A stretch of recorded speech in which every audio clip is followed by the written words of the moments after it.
during the summer that I worked as a student at the State Mental Hospital in Salem, we had a young psychiatrist, uh, actually, technically a psychiatric resident. He'd finished medical school and his internship, and now he was learning to be a psychiatrist. And he was pretty new to the game of being a psychiatrist, and I don't think he was getting a hell of a lot of intense training, by the way. But anyway, uh, he came in there and teamed up with me and another uh, uh, summer intern, and he told us, I want to open this place up. These women have been locked down all these years, combative females, but now with Thorazine and other medications like that, their minds have calmed down. They're not combative anymore, and we need to break out into a bigger world with them. And so after a few weeks of that, uh, he said, "Well, let's go and have a picnic." And somebody suggested Silver Creek Falls, which is a beautiful state park not far from there.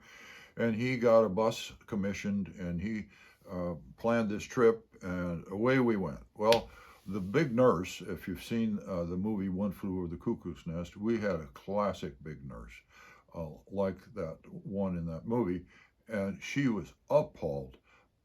Just she was so committed with her eighth grade education that these patients were dangerous and they needed to be controlled. And of course, her experiences went back from before they had those miracle drugs that calmed these women down. But when I'd come in the morning, I'd come report there to the nurse's office, and she'd always say, "Well, so and so is real disturbed today."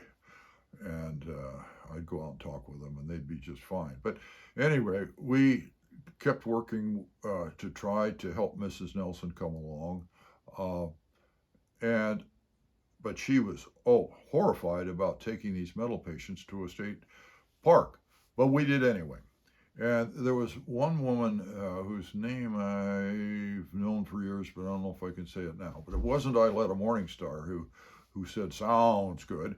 It was another woman, and she had a long-standing pattern of wanting to masturbate around mealtime, and so she would start saying, "Need to go to the bathroom. Need to go to the bathroom." She would be sitting in a chair with a leather belt around her, holding her down, which probably wasn't needed anymore either.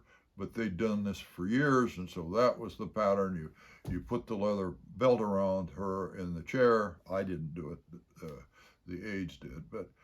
And then she'd say, "Need to go to the bathroom. Need to go to the bathroom." And so then they would take her to the bathroom and then put her in a room. Well, once she got in her room, she could masturbate, and she was apparently pretty dedicated to being able to masturbate once a day. So she had them trained to give her some privacy uh, by saying, "Need to go to the bathroom, need to go to the bathroom." She didn't talk much other than that, by the way.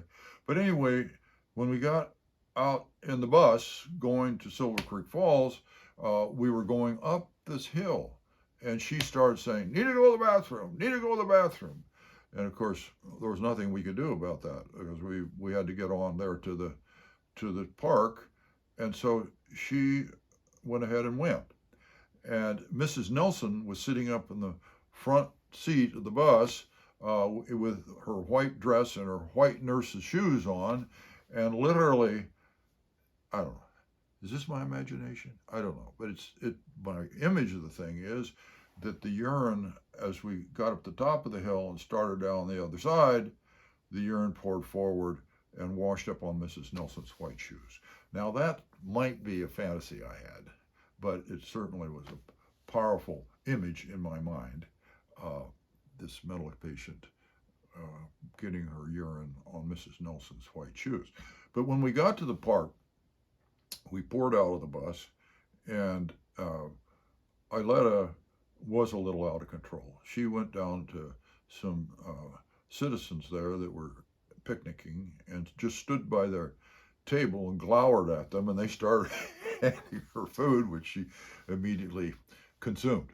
But the other funnier thing was that there was a young man that was an intern like me, happened to be from some school far east of Oregon, but he'd had polio as a small child, and his arms were basically paralyzed. He could use his hands and fingers and write notes, but he had to go like this and kind of throw his arm up. Um, so he was pretty handicapped. And the lady who had to go to the bathroom because she was a sexy thing in her 40s, grabbed him and dragged him back into the bushes. I didn't see this, but one of the other students that was along on the trip did and recounted it to me. Nothing happened. They got him away from her right away, but just the image of her grabbing that poor fellow, who was a very sweet and very smart young man, but he was quite helpless. Her courtship was a little aggressive, but no harm, no foul. Then at the end of the day of the picnic, when we piled back on the bus, our young psychiatrist forgot to count how many patients there were. Probably should have alerted me to help count. There was no conversation about it. We got back to the hospital and somebody said, "Where's Grace?" And we were one short. So the state police were called and they rushed up there and they found her, the lady in question, sitting on a bench down by one of the falls, kind of looking around like, I wonder where is everybody? But again, no harm, no foul, but it was pretty embarrassing, particularly for the young psychiatrist that he hadn't counted the number of patients. You got to watch out when you let liberals like the young psychiatrist have control. End of story.